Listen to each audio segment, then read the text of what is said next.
Hello dear students of ninth class. आज मैं इस वीडियो में हल करूंगा मॉडल पेपर बायोलॉजी का, जो कि अभी 10 नंबर का आपका होना है। सो ये मॉडल पेपर हल करने से आपके अंदर एक कॉन्फिडेंस बिल्ड होगा और ये बहुत चांसेस हैं कि ये जो मॉडल पेपर है इसमें से काफ़ी क्वेश्चन आपके फाइनल पेपर में आ जाएं। तो इस तरह का आपका जो पेपर है वो फेडरल बोर्ड लेगा प्रैक्टिकल का। तो सेक्शन ए है, इसमें हमारे पास फर्स्ट जो क्वेश्चन पूछा गया है कि आपके पास फूड मटेरियल है, उसके ऊपर आप 2 टेस्ट करते हैं। एक टेस्ट करते हैं आयोडीन टेस्ट, आयोडीन सोल्यूशन बना के। दूसरा टेस्ट करते हैं आप बेनेडिक्ट टेस्ट, बेनेडिक्ट सोल्यूशन बना के। तो आपने बताना है जी कौन से टेस्ट में हीट रिक्वायर्ड है। तो आपने बताना है जो हीट है वो हमें बेनेडिक्ट टेस्ट में रिक्वायर्ड होती है। तो इस तरह आपको एक नंबर मिल जाएगा। दूसरा हमारे पास मॉडल पेपर के अंदर जो क्वेश्चन है कि आपके पास ये टेबल है, जिस टेबल के अंदर आपने 2 टेस्ट करने हैं बीरट और बेनेडिक्ट। कहता है कि सबसे पहले तो आपने इस टेबल को फिल करना है कि बीरट टेस्ट किसके लिए होता है। तो ये आपने बताना है जी प्रोटीन के को कंफर्म करने के लिए क्या करते हैं, बीरट टेस्ट करते हैं। और जो री एजेंट इस्तेमाल करेंगे वो होगा बीरट री एजेंट, किसके अंदर, बीरट टेस्ट के अंदर। तो अपनी ऑब्जर्वेशन में आपने बताना है कि जब मैंने बीरट टेस्ट किया तो मैंने कैसे किया। ये तो आप ने क्लास में पढ़ा होगा कि आप क्या करते हैं जी, प्रोटीन लेते हैं ओरिजिनल सॉल्यूशन के तौर पर और उसके अंदर आप NaOH डालते हैं और CuSO4 डालते हैं। जस्ट यहाँ पे ऑब्जर्वेशन लिखनी है कि आपका जो टेस्ट ट्यूब है उसके अंदर वायलेट या फिर उसके अलावा रेड कलर जो है, रेड या फिर पिंक कलर अगर अपीयर हो गया तो वो क्या होगी, प्रोटीन होगी। जस्ट आपने कहना है बीरट टेस्ट जो है वो प्रोटीन के लिए करते हैं और ऑब्जर्वेशन में आपने ये लिख देना है कि मैंने रेड, वायलेट या जो पिंक कलर है वो मैंने ऑब्ज़र्व किया। तो यहाँ पे आपका जो कंक्लूजन है वो क्या आएगा, पॉजिटिव। उसके बाद है जी बेनेडिक्ट जो टेस्ट है वो हम ग्लूकोज या स्टार्च को कंफर्म करने के लिए करते हैं। तो इसमें आपने बताना है कि जब मैंने बेनेडिक्ट जब मैंने टेस्ट परफॉर्म किया तो मेरी जो ऑब्ज़र्वेशन थी वो ये थी कि टेस्ट ट्यूब का जो रंग था वो ब्लू से ग्रीन हो गया, ब्लू से ग्रीन। और उसके अलावा आपने ये बता देना है कि ऑरेंज से रेड, ऑरेंज से रेड प्रेसिपिटेट बने। तो ये आपने ब्लू से ग्रीन लिख दो या ऑरेंज से रेड ऑब्जर्वेशन लिख दो, तो आपका ये जो टेस्ट है वो हो जाएगा। और साथ आपने बताना है कि मेरा रिज़ल्ट क्या आ गया, पॉजिटिव आ गया। अगर आपका रेड ब्लू से जो है वो रंग चेंज हो के ग्रीन हो गया तो ये क्या आ गया, पॉजिटिव हो गया। ठीक है। तीसरा हमारे पास शॉर्ट क्वेश्चन बना हुआ है, explain why it is important to test for fats in food item.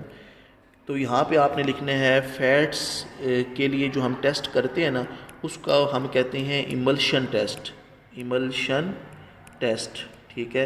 कहता है फैट्स का टेस्ट करना इसलिए ज़रूरी है कि जो फैट्स है ना इनमें एनर्जी बहुत ज़्यादा होती है। ठीक है।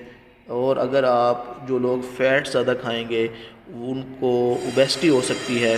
तो कहता है कि ये चेक करने के लिए कि कितनी कैलोरीज़ हैं फूड के अंदर, ये इम्पोर्टेंट होता है कि हम फूड आइटम के अंदर ये कैलकुलेट कर लें कि उसके अंदर फ़ैट्स कितनी हैं।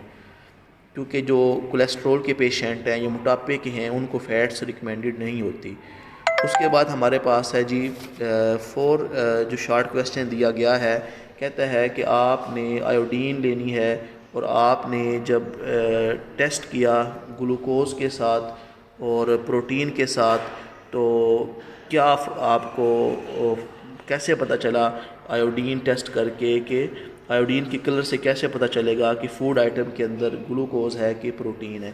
तो बस आपने कहना है कि जब आयोडीन के जो ड्रॉप्स हैं जब प्रोटीन के ऊपर पड़ेंगे तो उसका जो कलर है वो चेंज नहीं होगा, लेकिन जब आयोडीन के ड्रॉप्स आप ग्लूकोज पे या स्टार्च पे डालोगे तो वो जो रंग है वो कैसा अपीयर हो जाएगा, ब्लू। तो इससे आयोडीन टेस्ट करने से आप कंफर्म कर सकते हैं आया कि आपके सॉल्यूशन के अंदर कार्बोहाइड्रेट्स मौजूद हैं कि नहीं। उसके बाद हमारे पास है जी सेक्शन बी। सेक्शन बी में डायग्राम दी गई है। तो यहाँ पे आपने ए डायग्राम है और सी डायग्राम है। सबसे पहले तो वो कहता है कि आपने एक्स और वाई को आइडेंटिफाई करना है। तो ये जो एक्स है, ये जो आपको नज़र आ रहे हैं, ये आपने बताना है। एक्स का मतलब है ये सेंट्रियोल मौजूद है यहाँ पे, और जो हमारे पास वाई है इससे मुराद है ये यहाँ पे क्या है, हमारे स्पिंडल फाइबर्स हैं, स्पिंडल फाइबर्स। अच्छा जी, उसके बाद हमारे पास इसमें आपने ये बता देना है कि ये जो दो डायग्राम है हमारे पास ए और सी, इसमें आपने एक डिफरेंस बताना है। तो आपने बताना है जो ए स्टेज है ये हमें शो कर रही है मेटाफेज स्टेज, जो कि हमारे पास जिसमें कैरियोकाइनेसिस आपने पढ़ा माइटोसिस के अंदर। कैरियोकाइनेसिस जो डिवीजन ऑफ न्यूक्लियस है उसकी स्टेज होती हैं। पहली स्टेज है प्रोफेज, दूसरी है मेटाफेज, तीसरी है एनाफेज, चौथी कौन सी होती है हमारे पास टीलोफेज। ये आपने कहना है ए जो है ये मेटाफेज स्टेज है, क्योंकि इसमें जो हमारे पास क्रोमोसोम अलाइन हो गए हैं और स्पिंडल फाइबर ने उनको जकड़ लिया है। और जो सी है ये हमें क्या शो कर रही है जी, टीलोफेज। इसके अंदर हमारे पास दो जो हैं वो सेपरेट सेल बन चुके हैं या बनने जा रहे हैं। तो ये सी जो है हमें टीलोफेज शो कर रहा है। ये आपने एक फ़र्क बता देना है। उसके बाद हमारे पास है जी कि ये आपके पास थर्ड पार्ट दिया गया है कि आपके स्मॉल इंटेस्टाइन के अंदर जो विलाई है ये रखने का, ये इससे क्या मुराद है। तो आपने कहना है कि विलाई मौजूद होने की वजह से स्मॉल इंटेस्टाइन में जो फूड के अब्जॉर्प्शन का एरिया है वो इंक्रीज़ हो जाता है, फूड जो है वो ज़्यादा अब्जॉर्ब होती है।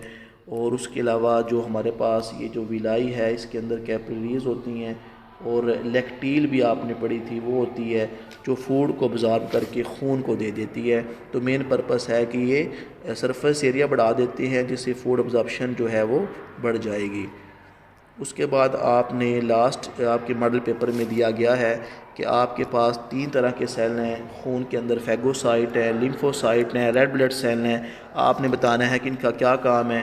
फैगोसाइट जो हैं ये जितने भी बैक्टीरिया आपके जिस्म में आ गए हैं या कोई पैथोजिन आ गए हैं उसको खाते हैं। लिम्फोसाइट जो हैं ये इम्यूनिटी पैदा करते हैं। लिम्फोसाइट बी सेल हैं, टी सेल हैं, और ये बीमारियों से बचाते हैं। रेड ब्लड सेल जो हैं ये ऑक्सीजन को ट्रांसपोर्ट करते हैं और कार्बन डाइऑक्साइड को वापस लेके आते हैं ट्रांसपोर्ट करके लंग्स की तरफ, और ऑक्सीजन कैरी करते हैं ये। तो ये आपने कर लेना है। तो ये था मॉडल पेपर जो फेडरल बोर्ड की वेबसाइट पे दिया गया है। Hope so it is very useful for you. मिलते हैं नेक्स्ट वीडियो में। दुआ में याद रखिएगा। अल्लाह हाफिज़।